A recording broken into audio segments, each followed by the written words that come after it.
এখন আমরা এসেছি সুকুরু মাতসুরি জাপানিজ স্ট্রিট ফেস্টিভ্যালে। আমেরিকার সবচেয়ে বড় এই জাপানিজ স্ট্রিট ফেস্টিভ্যালটি 6টি সিটি ব্লক জুড়ে বসে। এখানে রয়েছে রকমারি প্রদর্শনী, বিভিন্ন ধরনের মুখরোচক খাবার,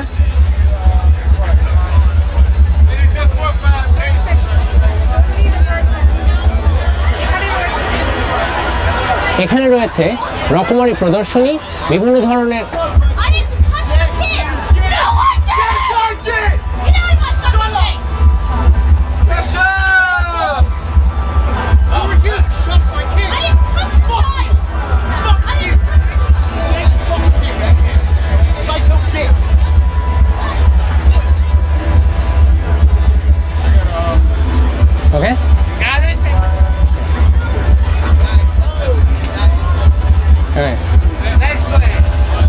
এখানে রয়েছে রকমারি প্রদর্শনী, সাংস্কৃতিক অনুষ্ঠান এবং বিভিন্ন ধরনের মুখরোচক খাবার।